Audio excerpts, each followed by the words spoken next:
l'impression qu'il n'y a pas des enfants de la Vierge Marie dans cette assemblée.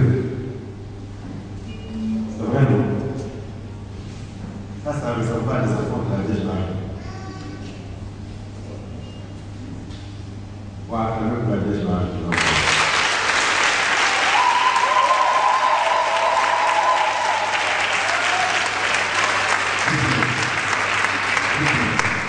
Ici, il y a quand même la Vierge Marie.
Préparer la venue de Jésus pendant 3 mois. que Jésus a commencé son ministère à l'âge de 30 ans, et encore 3. Il est mort à 33 ans.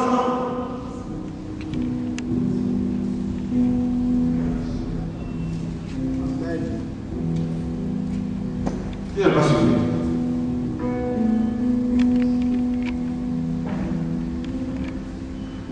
Les choses sont spirituelles.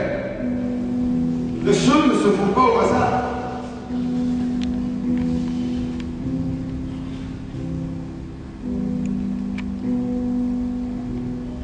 Avant que Jésus naisse, Marie est allée visiter Élisabeth, qui devait donner naissance à qui? À Jean. Quand Jésus est mort, il a confié sa mère à qui? À un autre Jean. Les choses sont spirituelles, il faut faire attention.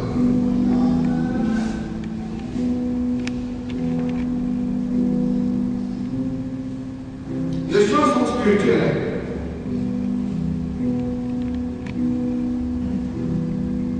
Qui a sa Bible sur lui? Il va me lire rapidement. Jean chapitre 19, verset 25.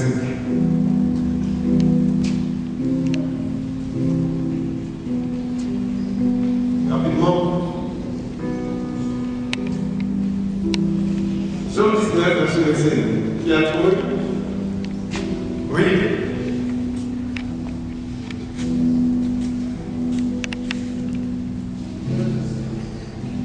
Verset 25.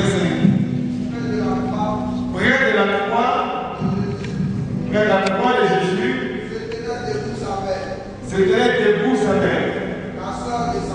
La sœur de sa mère, Marie, femme de Cléopas, et Marie de Magdala. Donc, au pied de la prière, la côté de Marie, les choses sont spirituelles.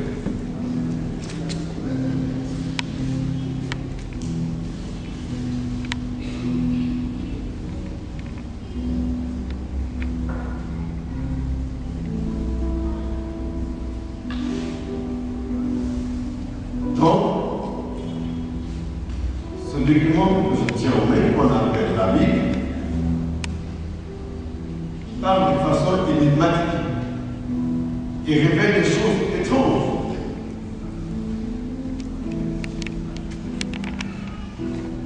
Je vous donnerai des exemples, mais rien à voir avec ce contexte. 2 Samuel, chapitre 5, comme ça, au hasard. 2 Samuel, chapitre 5, rapidement, qui a d'autre?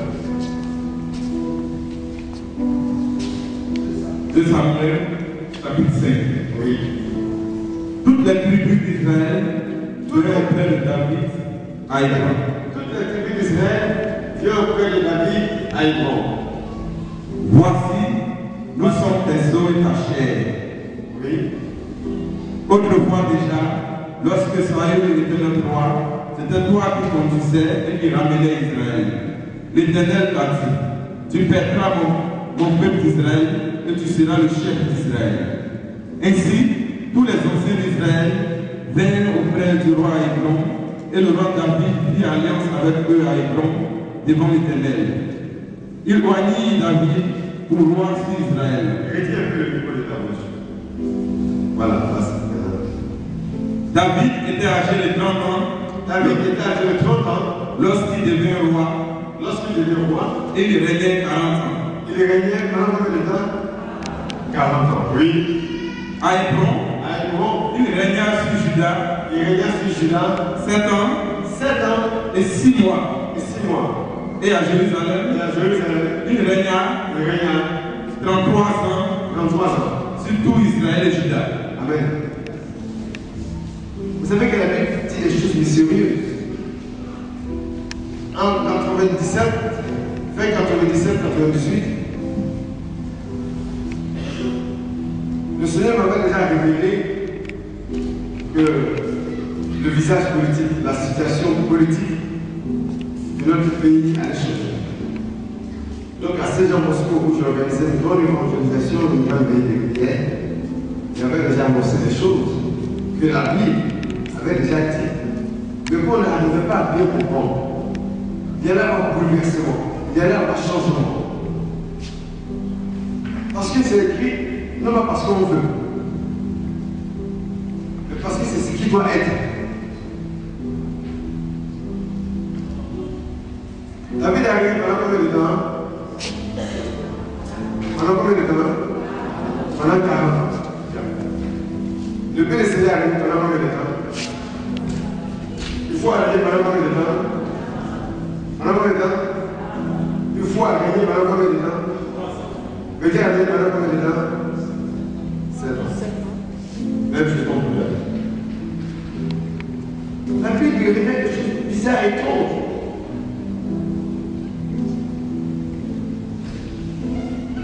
Après, il y a eu plus de temps en Israël. Israël était divisé en deux. Ça arrive chez nous, c'est pas arrivé. C'est dans la Bible, dans le livre de roi. Donc, je voudrais parler des choses que la Bible révèle.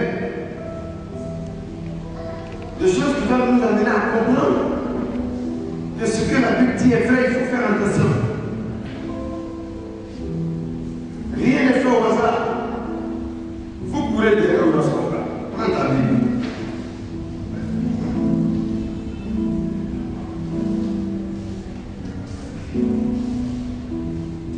Alléluia. Si nous prenons par exemple les noces de Canaan, quelqu'un peut lire les noces de Canaan, ça peut plaît.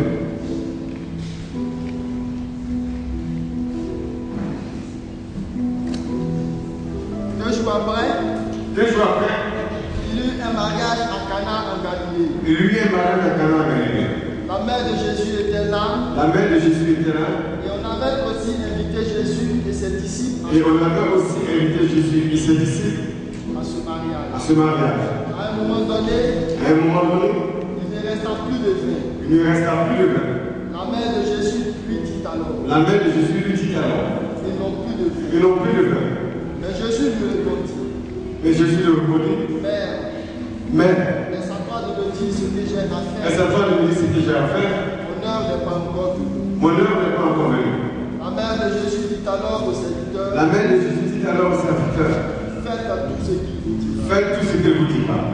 Il y avait là 6 récipients de pierre Il y avait là 6 récipients de pierre que les Juifs utilisaient pour leur rite de que purification. les Juifs utilisaient pour leur rite de purification. Chacun d'eux pouvait contenir une centaine de litres. Chacun d'eux pouvait contenir une centaine de litres. Jésus dit aux serviteurs, Jésus dit aux serviteurs, remplissez d'eau ces récipients. remplissez tous ces récipients. Il les remplit jusqu'au bord. Il les remplit jusqu'au bord. Alors Jésus leur dit, Alors Jésus leur dit, puisez maintenant un peu de cette eau puisez maintenant un peu de cette eau et portez-en au maître de la et fête. emportez-en au maître de la fête. C'est ce qu'ils firent. C'est ce qu'il fit. Le maître de la fête goûta l'eau, Le maître de la fête goûta l'eau, changé en vin. fit changer en vin. Il ne savait pas d'où venait ce vin, Il ne savait pas d'où venait ce vin, mais les serviteurs qui avaient plusieurs lots le savaient. mais les serviteurs qui avaient plusieurs lieux le savaient. Il appela donc le marié et lui dit, Il appela donc le mari et lui dit, tout le monde commence par offrir le meilleur vin, tout le monde commence d'abord à offrir le meilleur vin. puis, Puis, quand les invités ont beaucoup bu, quand les invités ont beaucoup bu, on sert le moins on bon. sert le moins bon. Mais toi, Mais toi, tu as gardé le meilleur vin tu as gardé le meilleur vin jusqu'à jusqu'à présent. Continue. Voilà comment Jésus fit le premier de ces signes Voilà comment Jésus fit le premier de ces signes miraculeux à Cana en à Galilée. Cana en Galilée. Il manifesta ainsi sa gloire Il manifesta ainsi sa gloire et ses disciples crurent en lui. et ses disciples, Crurent en lui. on le prend, et ses disciples ensemble. Il manifesta ainsi sa gloire et ses disciples. Après le miracle, les disciples ont commencé à croire en. Avant le miracle, les disciples ne croyaient pas en Jésus.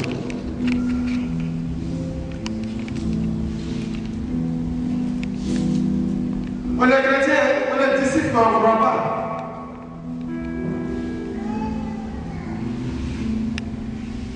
Le disciple est celui qui suit les enseignements d'un maître. Nous tous ici, on est disciples. Mais il y a combien parmi nous qui croyons réellement?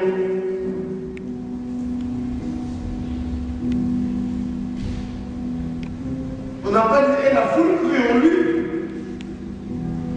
À ce mariage, il y avait le maître de cérémonie, les mariés, les invités, les serviteurs, Jésus, Marie et les disciples.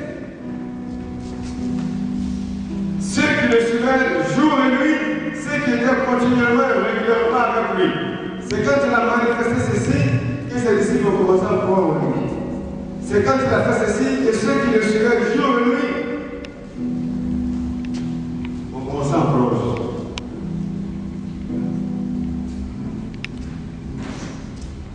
On est disciples, mais on ne croit pas. On va à l'église, mais on ne croit pas.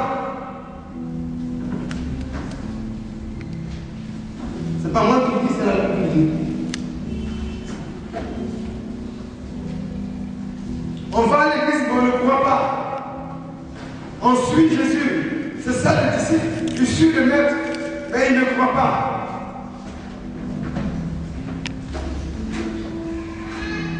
Donc pourquoi est-ce que donc tu le suis?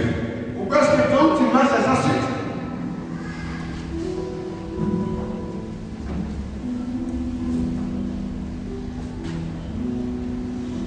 Relis-moi le verset 5. La mère de Jésus dit alors aux serviteurs. La mère de Jésus dit alors aux serviteurs. Faites tout ce qu'il vous dira. Faites tout ce qu'il vous dira.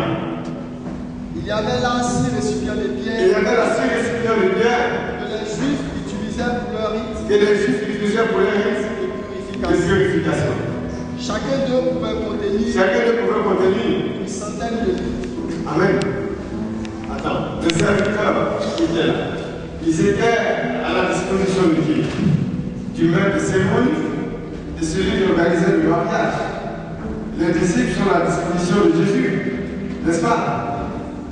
Mais Marie célèbre, plutôt que d'aller vers les disciples de Jésus, elle va vers les serviteurs.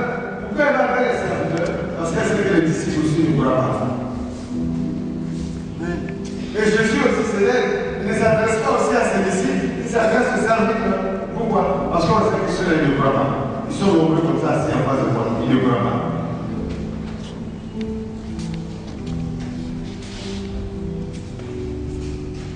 Ils sont passés donc par les serviteurs pour faire des miracles. Ils sont passés donc par les serviteurs pour multiplier le vin. Mais pourquoi est-ce qu'on ne passe pas par les disciples? Pourquoi est-ce que vous, disciples, vous n'avez pas l'impression que Dieu passe par vous pour manifester sa gloire, pour agir de façon miraculeuse? Pourquoi est-ce que Dieu ne vient pas vers vous? Pourquoi est-ce que vous avez l'impression que c'est les gens peut-être d'ailleurs, que Dieu peut-être béni, et vous vous plaignez, comment se fait-il ceux-là ne croient pas Dieu, c'est ceux-là qui sont bénis, et nous on prie jour et nuit. Comment se fait-il que celles qui ne sont pas chrétiennes, c'est celles on va jour et nuit, et nous on ne les marie pas? Si c'est pour ce que je dis,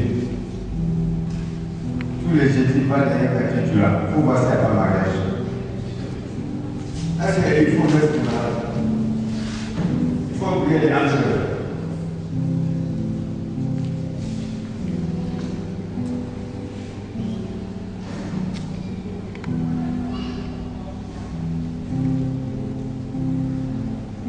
Pourquoi ne pas passer par les disciples pour manifester plus de puissance?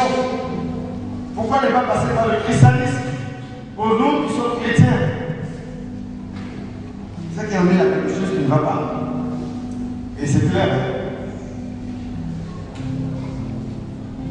Heureux ceux qui croient sans avoir. Une voix d'abord, on les croit. Mais tous les jours, ils écoutent la parole de Jésus, comme vous et moi.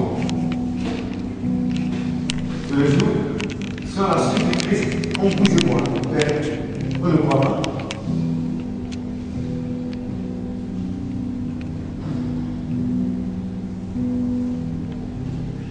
Il faut se poser la question. Il faut s'asseoir à un certain moment. Pourquoi est-ce que le Tout-Puissant ne fait pas pour moi des merveilles? C'est vrai que saint est son nom, grand est son nom. Mais pourquoi est-ce qu'il ne fait pas de merveilles dans ma vie? Qu'est-ce qu'il ne veut pas? Qu'est-ce qu'il ne marche pas? Moi qui proclame, qui dis haut et fort que je suis chrétien.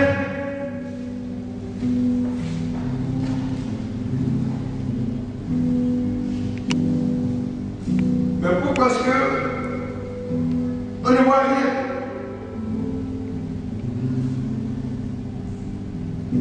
Il avait 12 ans quand il est parti au temple avec ses parents. Et ses parents l'ont recherché. Ils n'ont pas retrouvé de qui il s'agit. Il s'agit ici de Jésus. Qu'est-ce que les parents croyaient? Que Jésus était avec les compagnons de marche, certainement. Donc, j'ai voulu. Ils ont fait des jours et des jours. Et à un certain moment, Jésus a arrêté. En fait, on pensait qu'il est là, on pense qu'il est là, mais on va vérifier quand même. Et il vérifie, qu'est-ce qu'il constate? Que Jésus n'est pas là. Le boudin de marché, pensant, croyant qu'il était là. Est-ce qu'il était là? Il n'était pas là. Depuis que notre christianisme avance. Qu'est-ce qu'il dit qu'il est là? Et il pensait qu'il était là, mais il n'était pas là.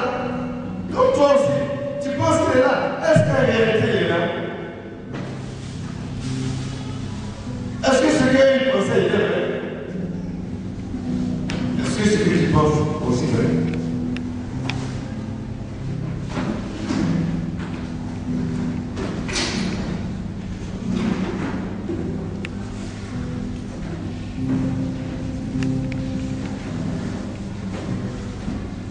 S'il est là, pourquoi est-ce qu'il ne manifeste pas sa gloire dans ta vie? Ou bien qu'est-ce qui crée le problème? Le Seigneur fit pour moi les merveilles. Vous, quoi, le Seigneur ne fait pas les merveilles pour moi.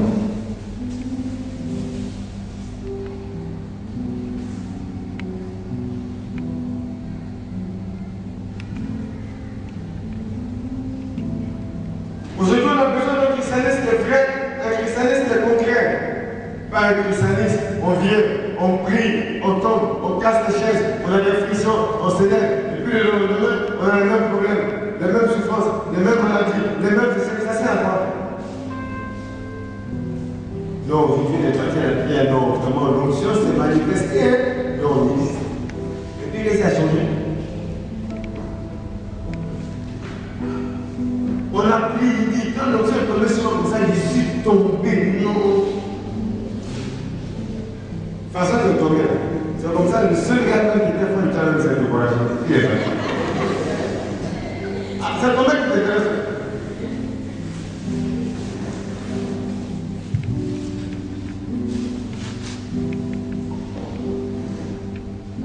Pourquoi le Seigneur ne fait pas l'éternel? C'est ça que Marie a eu le temps, il marchait. Et si on vérifiait pour voir s'il était, non, il n'est pas là, qu'est-ce qu'on fait? Et puis on va repartir à zéro. On va repartir dans le temps. Et sans le retrouver Jésus dans le temps.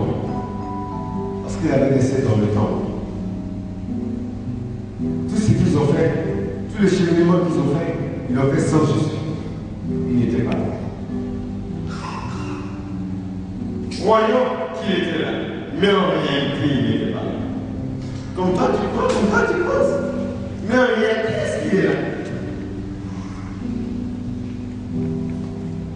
C'est pas mauvais moment de sa vie spirituelle de s'arrêter et puis de faire un bilan. C'est pas un moment qu'il y ait des mises en cause. De vérifier si on n'a pas laissé Jésus derrière nous. Pourquoi trop d'échecs, de blocages, notre vie tourne en rond, les choses ne brûlent pas, on dit on prie, on va au reste des malades, on va aux évangélisations, on va aux retraites, on fait tout ceci, on fait cela, mais concrètement on ne voit rien. Il y a quoi à côté? Il y a quoi? Oui, il faut s'asseoir. Pourquoi est-ce que ça ne brûle pas? Pourquoi est-ce que ça n'avance pas? Eux, au moins, ce soir, ils ont réfléchi, et puis donc, commencent à le chercher, commencent à vérifier pour voir s'il est là. Et ceux qui ne le feront pas pendant 10 ans, c'est 10 années de vie zéro. Ceux qui ne le feront pas toute leur vie, c'est une existence nulle zéro. Sans Dieu.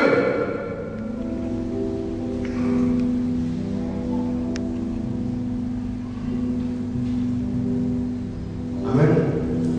C'est un peu Dieu. C'est un peu Dieu ce que je dis. Mais c'est un peu plus direct.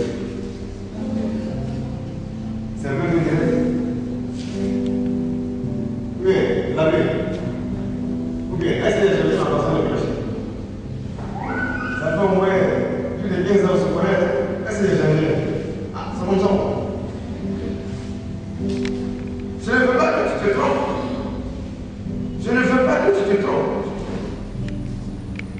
pas que tu te trompes.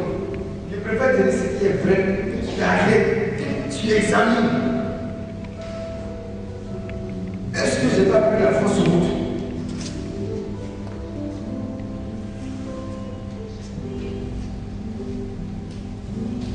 Quand je venais, chaque fois je m'arrêtais pour demander, le centre pour le balancer. J'avance un peu, je garde, le centre pour le balancer. Il y a un gars qui me dit, je vais ici, je demande, depuis là, j'avance, ça n'arrive pas. On a le centre pour le balancer. Oh, frère, je n'ai pas, il faut faire des minutes.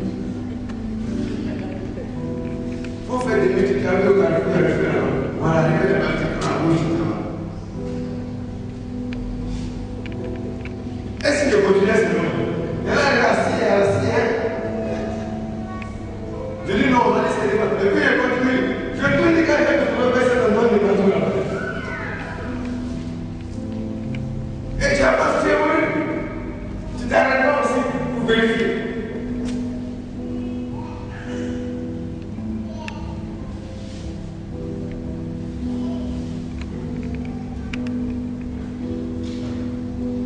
Dieu n'est pas menteur, Dieu est fidèle.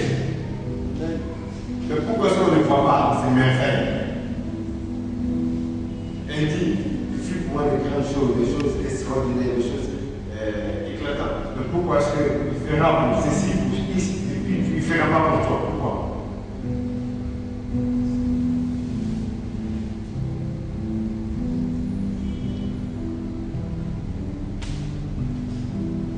Ou bien c'est toi qui as pris la lance pour piquer le côté de Jésus, il est trop fâché dans le monde.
C'est faux, mais c'est vrai.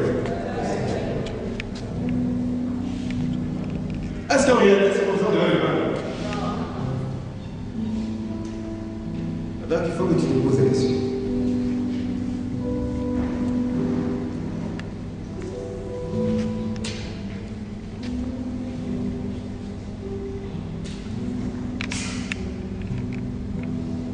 Donc il faut que tu te poses la question.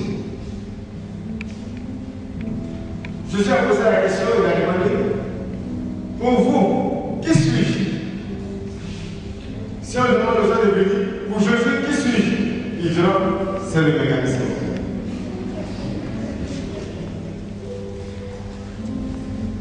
Ou bien,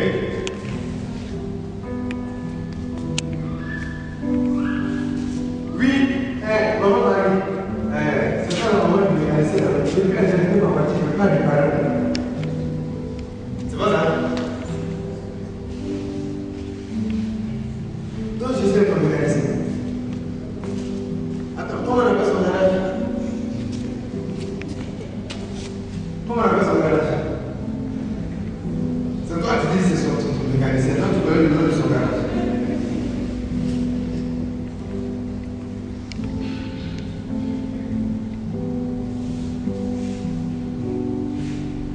C'est vrai qu'il peut réparer. C'est vrai qu'il peut réparer. C'est vrai qu'il sait aussi faire ça.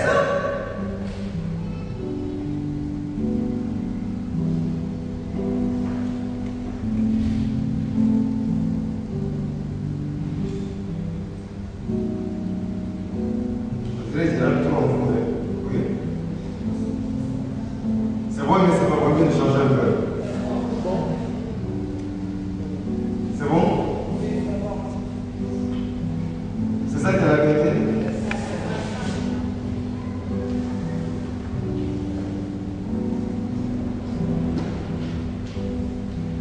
Vous savez, nous sommes dans le mois d'août. Et on plus de verre. Mon mari a su qu'il n'a plus de verre. Simplement parce qu'il avait commencé à avoir des murs d'eau.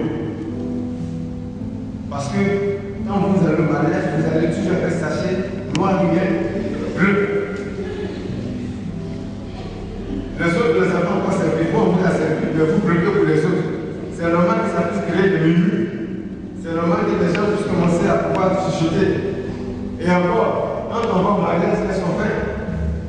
On va se laisser comme vous voulez.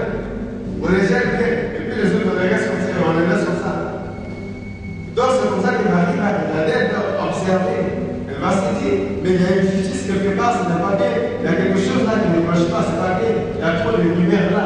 Elle va se dire, les gens nous ont invités. Il ne faudrait pas que ce couple-là ait honte. Il ne faudrait pas qu'après les gens décident pas de torcher ce couple. Ils nous ont invités pendant qu'ils s'étaient contents. Et là, si toi tu vas avoir honte, sans l'inviter dans ce que tu vas commencer, tu auras ta honte. Quand tu as demandé à Jésus qu'est-ce qu'il a dit, mon œil n'est pas encore. Il a fait, il n'est pas fait.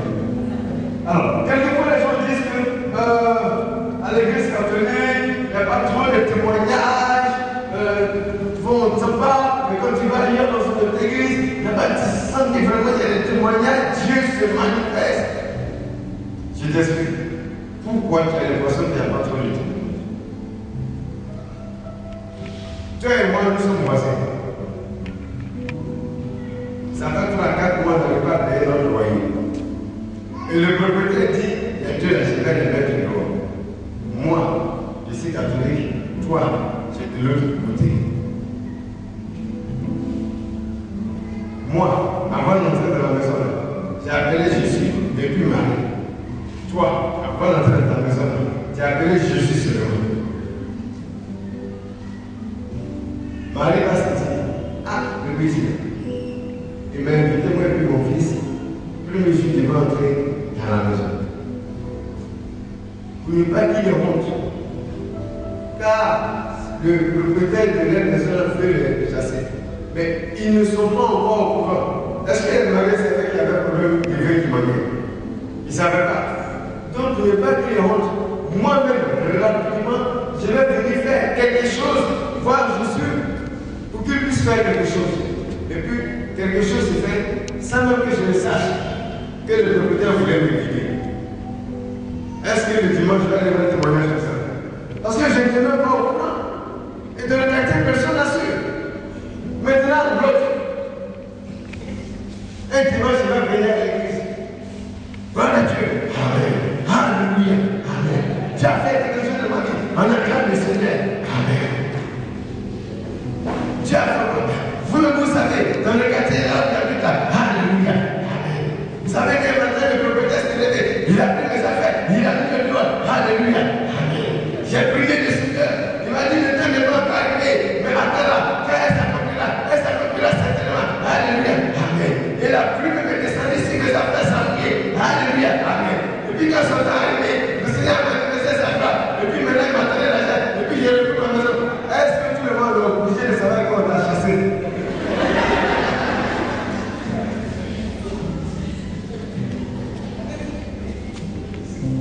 J'ai qu'à la pluie m'a mouillé des affaires. Discrètement, Marie va s'arranger pour venir résoudre nos problèmes sans que nous les sachions. Elle ne va pas vouloir que ta situation soit assez humiliante. Non! Tu as le choix. On a invité Jésus seulement et puis inviter Jésus et puis Marie. Ce qui est ceci que Jésus va faire. Mais quand il a pris l'heure de savoir si son heure. Quando tu hai cacciato ancora, quello che hai, esatto, è un aiuto, tu le cacciamo ancora.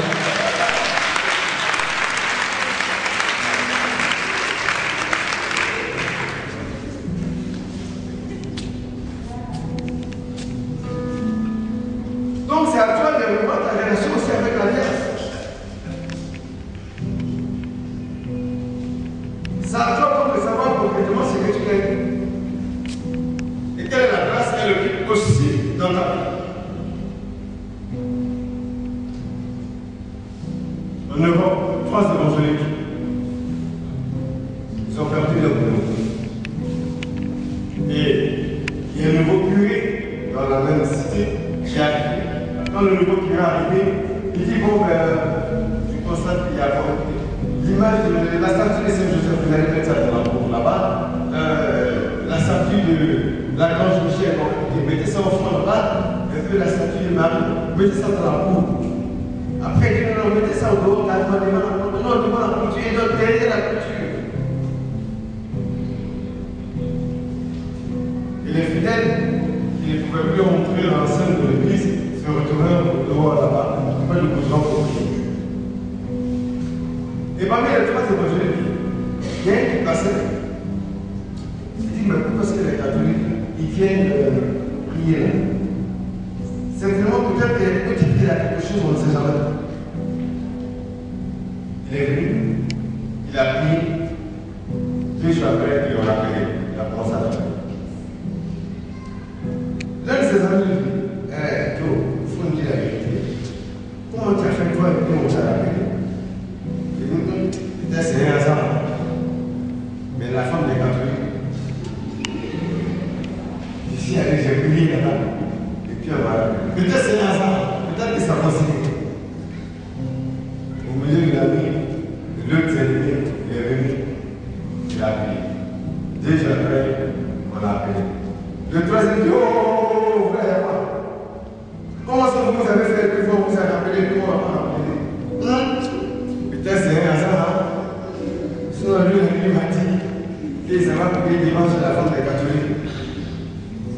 C'est comme ça qu'on l'a rappelé. Moi aussi, je suis parti, on m'a rappelé. Peut-être c'est hasard, peut-être que c'est coïncidence, mais c'est bien sûr, parce que c'est mon enfant. Il est parti, on l'a rappelé. Un matin, le curé de la paroisse prend sa voiture. Dès qu'il sort, il tourne, la statue n'est pas là. Où la statue est partie?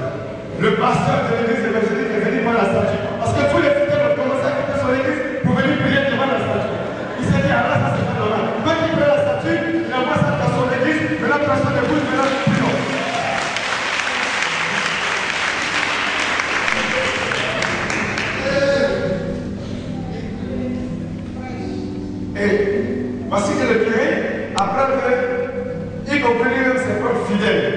et les évangéliques, tout le monde est dans l'église évangélique.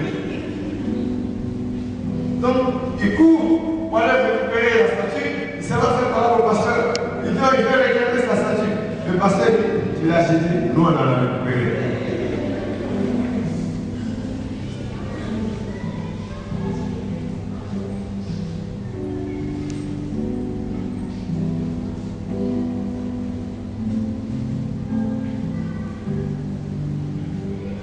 Je suis né que j'avais envoyé avec.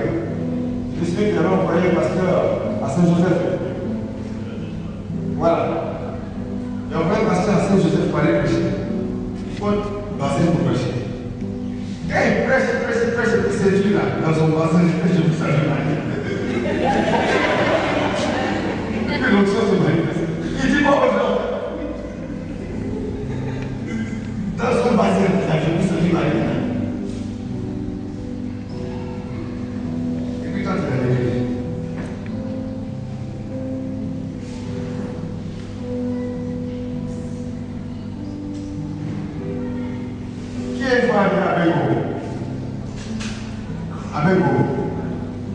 Vous connaissez Abego? La fille Abego là. À l'entrée d'Abego, il y a un sanctuaire là-bas. Le centre Saint-Isidore. Il y a des protestants qui devaient faire un séminaire. Ils voulaient quitter Abidjan, ils ont cherché un cadre. Ils n'ont pas trouvé. Donc ils sont obligés de partir au centre Saint-Isidore sur les cadres. Et puis une nuit, parmi ceux qui faisaient l'information, il y avait une dame qui sentait une voix qui lui disait « Viens me voir ». Chaque viens me voir. Viens me voir. Je me suis demandé qui était cette personne, cette voix qui parlait. Et puis un jour, pendant qu'elle se parlait, elle allait regarder la statue parce qu'elle est l'eau, elle regardait la statue. La loupe lui dit, ah, enfin, tu as accepté de venir me voir. Je vais élever ton premier enfant. Elle était surprise, hein? Elle sentait comme une voix comme ça. Le séminaire fini, elle retourne à Abidjan, elle tombe enceinte. Toutes les autres femmes lui disent, mais toi qu'on a pris partout pour toi et comment tu commences. Elle dit, ah, comment voici ce qui s'est passé avec moi. Donc, de bouche à oreille, tout le monde nous parle. On dit séminaire des femmes de l'église évangélique. On peut choisir un endroit pour aller. Toutes les femmes disent, avec nous!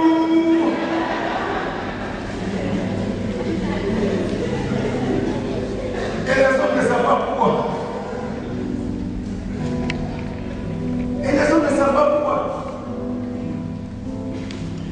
Mais le recteur de là-bas, il dit la nuit, toutes les femmes la descendent.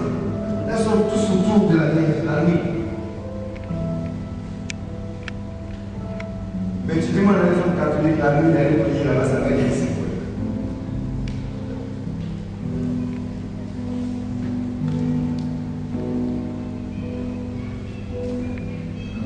Saint François Xavier, à Bogo. Au moment où je faisais Notre-Dame de Victoire, on va à Saint François Xavier à Bogo. On fait la Vierge et on fait la procession et on fait les ministères avec. Et puis, je crois, 2 à 3 jours après, Bassamour, l'abbé Bassamour, entre m'appelle. Il dit, tu sais ce qui s'est passé? Il dit non. Il dit, on a fait la veille, votre pays, non. Il dit, tu sais que derrière, quand on faisait la veille, il y avait des pieds là-bas. Il dit, là-bas, c'est l'église évangélique. Quand on a fini la veille, le pasteur de l'église évangélique est venu voir le curé. Il dit au curé, le vendredi, pendant que vous êtes en train de faire votre veille, nous sommes dans notre pays. Et vous avez parlé du mari, possession du mari. Donc le curé était déjà prêt pour contre-attaquer.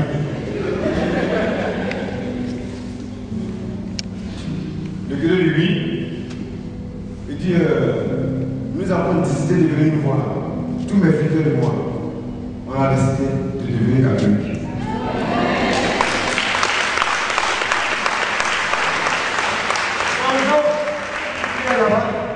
Pendant qu'on était ici, la pièce est révélée à toute l'église. Toute une église, elle s'est révélée. Et le pasteur se faisait suivre par le Dieu. Et tout le monde catéchise.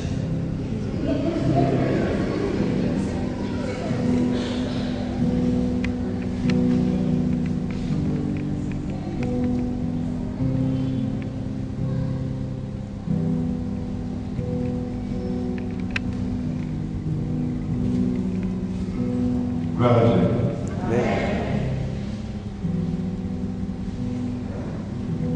Donc, nous avons quel problème, nous, pouvoir, n'est-ce pas, la diriger comme ça.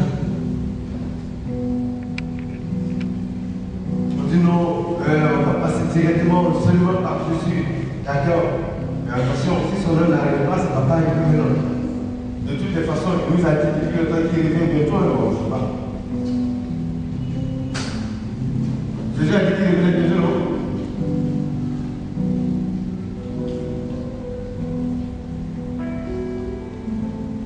Et nous, qui sommes catholiques, nous aussi, comme ces disciples qui ne croyaient pas en Jésus, nous aussi, on ne croit pas en Marie.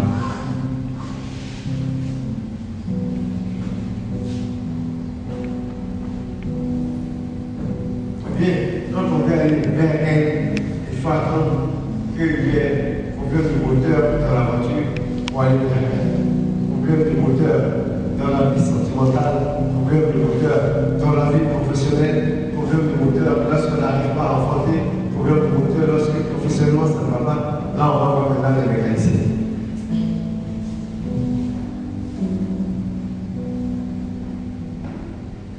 Celui ou celle qui a la révélation depuis le début.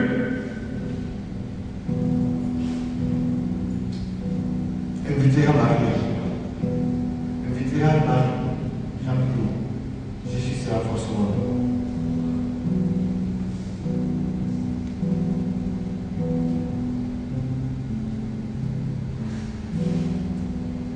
C'est parce qu'on ne croit pas. C'est parce qu'on ne croit pas.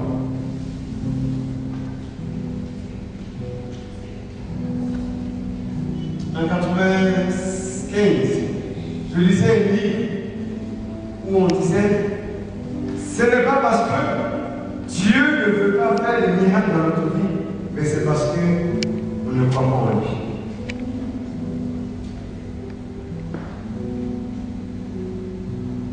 Ça m'a bouleversé, hein? Ça a tapé dans ma tête. Mais on croit en lui, non? Nous pensons que nous croyons en lui. Nous pensons. Dans tous les cas, et nous, il a toujours dit, va, ta foi. Il n'a pas dit, va, je t'aime. Il dit, va, ta foi, où elle est notre foi qui doit nous sauver? Où elle est ta foi qui doit te procurer ta guérison? La foi qui doit te procurer ton déblocage? Où est-ce qu'elle est?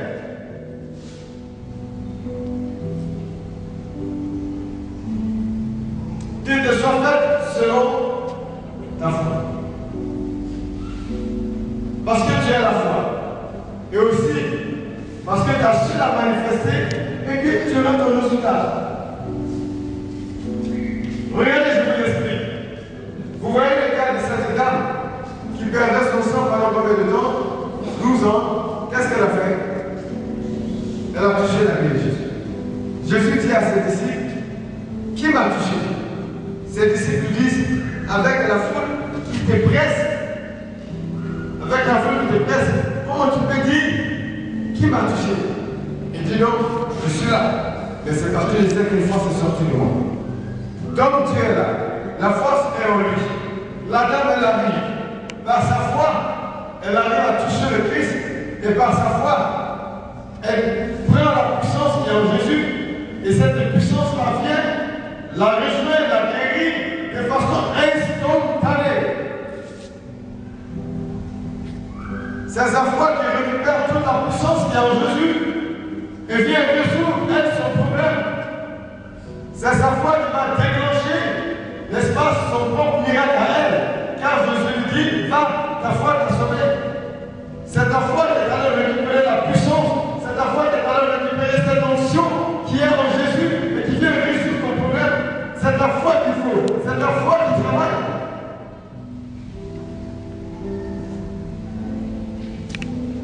La foi vient de ce qu'on entend, et ce qu'on entend vient de la parole de Dieu au 10-17. Nous perdons notre temps en train de prier, jeûner, courir à gauche et à droite, mais nous n'avons pas la foi, ou du moins nous ne la manifestons pas pour ceux qui l'ont, nous croient qu'ils ont. La foi, c'est comme, j'allais dire, c'est comme le visa dans votre passeport. La prière est votre passeport et la foi est le visa.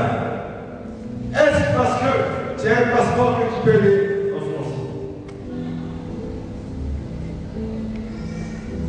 Est-ce parce que tu as prié que tu viens de soucis?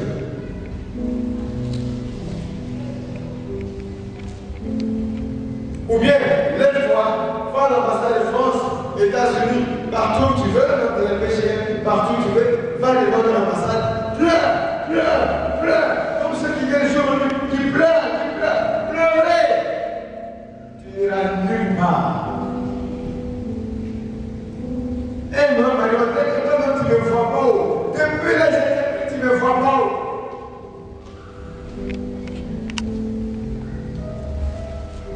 On va te voir comment. Est-ce que nous, on veut regarder ton passeport? Est-ce qu'il y a visa dedans? Est-ce qu'il y a la foi dans ce que tu es en train de faire? Non, mon mari, on te prie, on te prie, on te prie. C'est bien de la prière, très bien. Qui a son chapelet sur? J'ai laissé mon chapelet à la maison. D'ailleurs, je vais vous montrer comment vous-même à la maison, vous êtes en train de prier. La bonne dame, elle à la maison, elle est en train de prier. Elle a mis une grosse statue comme ça devant sa tête. Je vous salue, Marie, pleine de grâce, le Seigneur est avec vous. Ah oui, la sauce brûle, la sauce brûle. Pleine de grâce, le Seigneur est avec vous. Je vous salue, Marie. Ah oui, on n'a pas la patte à ouvrir. Pleine de grâce, le Seigneur. C'est ça, là. C'est ça, la prière.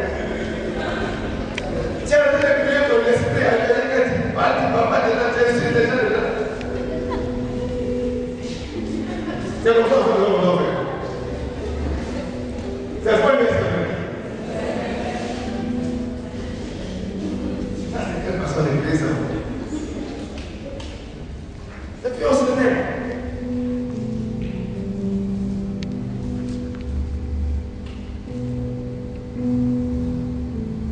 Il y a une dame qui dit, elle a un problème. Donc elle a fait un truc pour appeler le père Ibobois. Le père Ibobois. Il a prié pour la dame. Elle a son chapelet. Il est venu pour prier lui.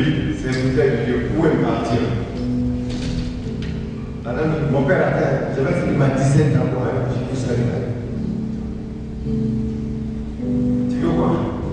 C'est pas vrai que tu as venu pour prier pour toi. Mais tu veux finir ça. Tu veux quoi?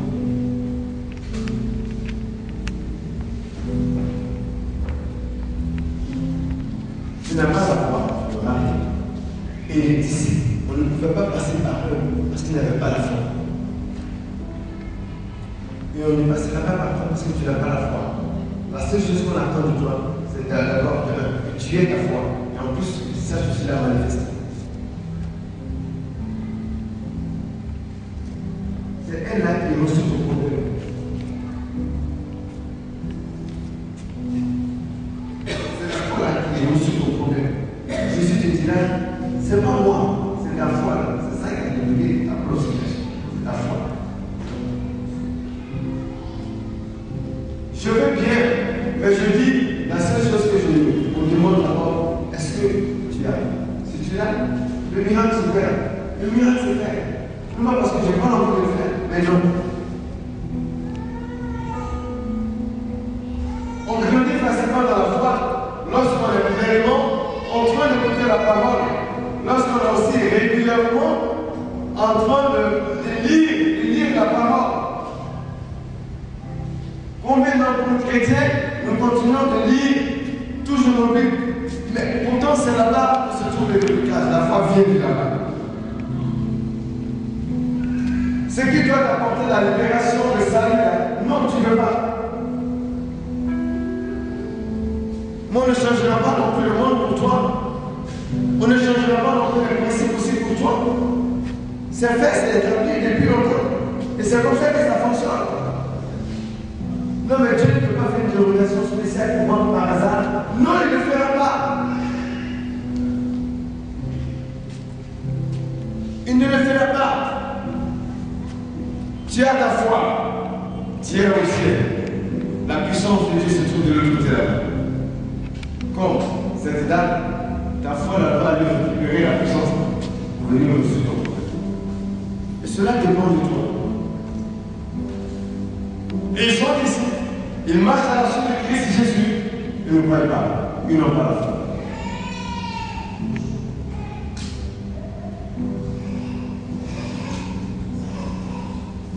On se plaint, mais on ne sait pas pourquoi Dieu depuis un degré fait. Ce n'est pas lui qui va faire, c'est ta foi qui va faire.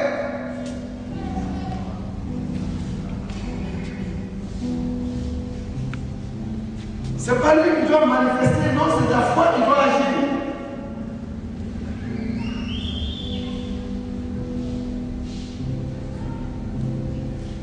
On va finir par ce passage sur le livre de l'Exode.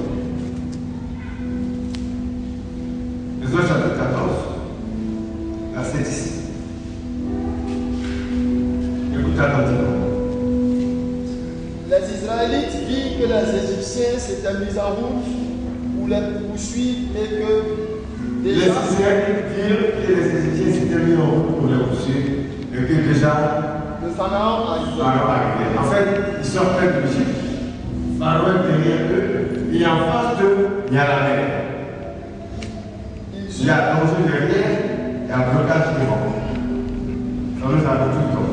Les sorciers sont derrière et la donnée est certaine. Oui. Ils eurent très peur. Ils eurent très peur. Ils se mirent à appeler le Seigneur à grand cri Ils se mirent à appeler le Seigneur à grand cri. et dirent à Moïse, Et il dit à Moïse, n'y avait-il pas assez de tombeaux en Égypte? y avait-il pas assez de tombeaux en Égypte? Pourquoi nous as-tu emmenés mourir dans le désert? Pourquoi nous as-tu amenés mourir dans le désert? Pourquoi nous as-tu fait quitter l'Égypte? Pourquoi nous as-tu fait quitter l'Égypte? Nous te l'avons dit, Nous te l'avons bien dit. quand nous étions encore là-bas. Lorsque nous étions encore dans le monde, Laisse-nous tranquilles. laisse-nous tranquilles. Nous voulons servir les Égyptiens. Nous voulons servir païens, les ennemis, les féticheurs et tout ça. Cela vaut mieux pour nous que Cela vaut mieux que de devenir chrétien et puis on a tout sortes de problèmes, tout sortes de blocages, et là, tous les gars nous ont fui. cela vaut mieux pour nous que de mourir dans le désert. Oui. Ils ont compris pourquoi tu as passé. N'ayez pas peur. N'ayez pas peur. Répondit-il. Répondit Moïse. Tenez bon et vous verrez comment le Seigneur Tenez bon et vous verrez comment est-ce que le Seigneur interviendra aujourd'hui pour vous. interviendra pour vous aujourd'hui pour vous sauver. En effet, ces Égyptiens que vous voyez aujourd'hui, Les maris de les sorciers que vous voyez aujourd'hui, vous ne les reverrez plus vous jamais. n'allez plus jamais les revoir. Le Seigneur va combattre à votre place. Le Seigneur lui-même, voilà, il va quitter le ciel, il va descendre. Va combattre à votre Il place. va combattre à votre place. Vous n'aurez pas à intervenir. Vous n'aurez pas intervenu. Voici un faux message d'espoir que Moïse avait suscité dans le cœur des gens. C'est un faux, mauvais message d'espoir qu'il a mis dans l'esprit des gens. Et c'est ce que simplement, on vous a toujours dit, on vous a toujours prêché, et puis vous êtes là. C'est un faux message d'espoir. Écoutez la suite. Le Seigneur dit à Moïse, Le Seigneur dit à Moïse, pourquoi m'appelles-tu à l'aide? tu as vu? Il dit voilà. Pourquoi m'appelles-tu? Ah oui. Pourquoi vous appelez le Seigneur à l'aide? Parce que c'est ce qu'on vous a demandé de faire. Comme c'est à propos de l'évolution. Le Seigneur, le Seigneur pose la question, pourquoi vous m'appelez à l'aide? Pourquoi? Devenir quoi? Je ne sais pas, devenir faire quoi? C'est un faux message d'espoir. Il est temps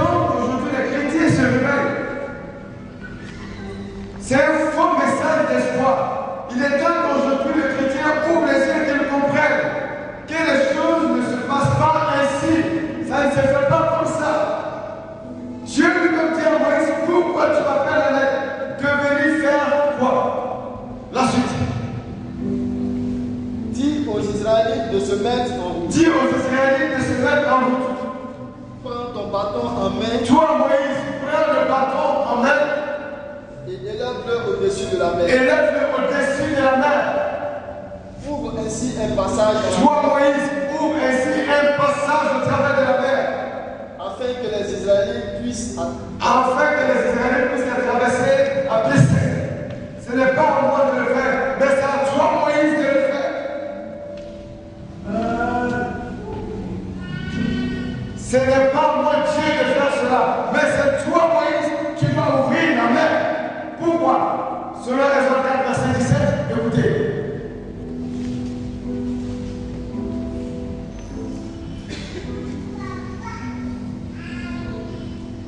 De plus, De plus, tu tiendras à la main ce bâton tu tiendras à la main ce bâton qui te servira à faire des miracles. et te servira à faire le miracle. Donc tu as tout ce qu'il faut pour sauver tout le monde et tu cours vers moi alors que toute la solution est déjà avec toi et en toi.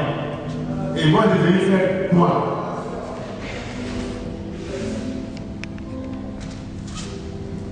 Qui est le ministre de l'Intérieur de la Sécurité? Ahmed Bakayoko. Quand les policiers vont attraper les braqueurs et les braqueurs sont en train de tirer, qui réagit? Les policiers. Ah, je pensais que les policiers disaient, Ahmed Bakayoko, monsieur le ministre, je serais que tu nous as besoin. Viens, tu vas voir, tu vas tirer, les bandits sont là. Le ministre va venir. Le ministre va venir. Il va venir, mais il ne viendra pas. Il ne viendra pas, Dieu ne viendra pas.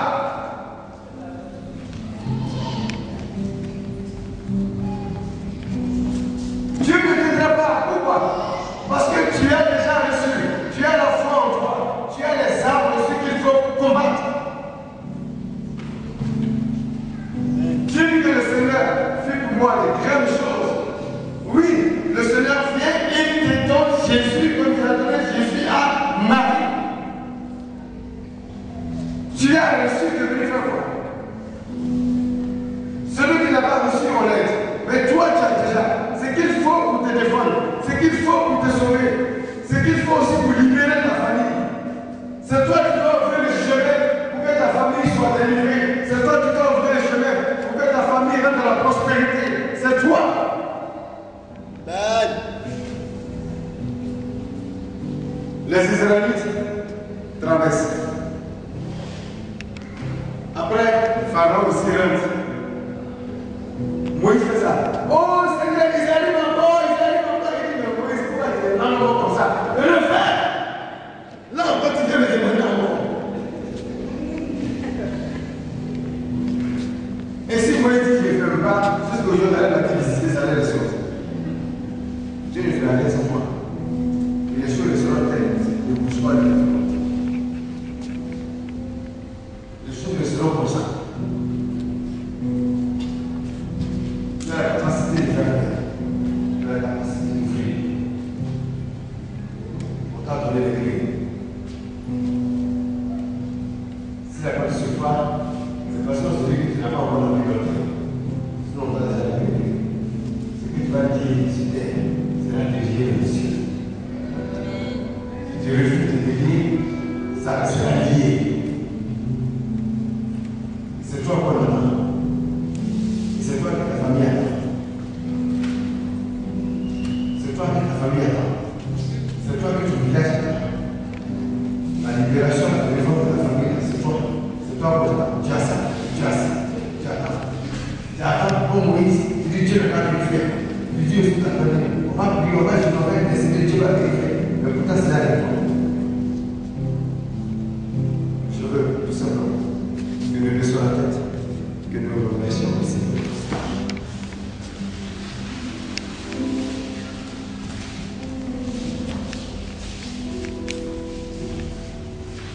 Merci Seigneur pour ce que tu as entendu. Dis merci Seigneur pour ce que tu as reçu.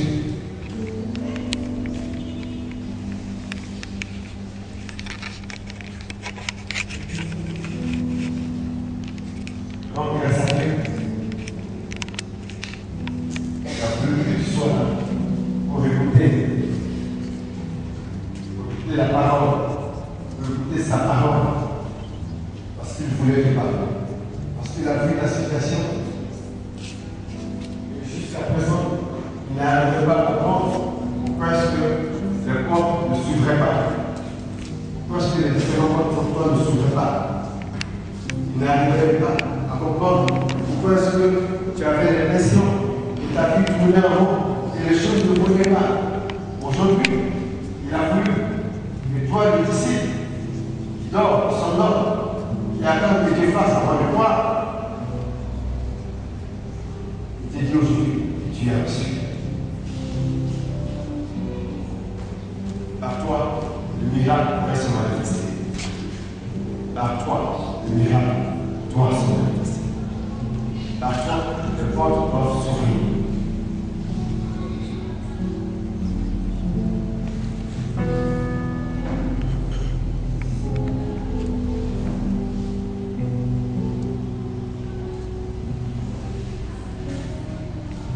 Alléluia.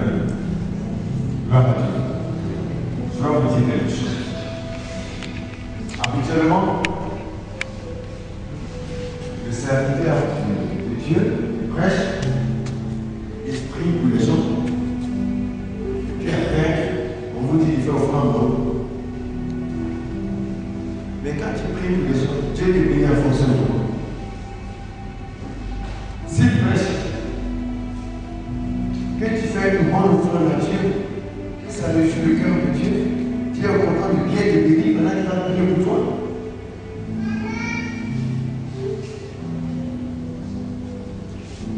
Donc je souhaiterais qu'avant que je prie, que tu amènes Dieu à être content de toi. Là, ta grâce s'amplifie et grandit. C'est toi qui dois ouvrir la porte de ta bénédiction. Nous, on va prier.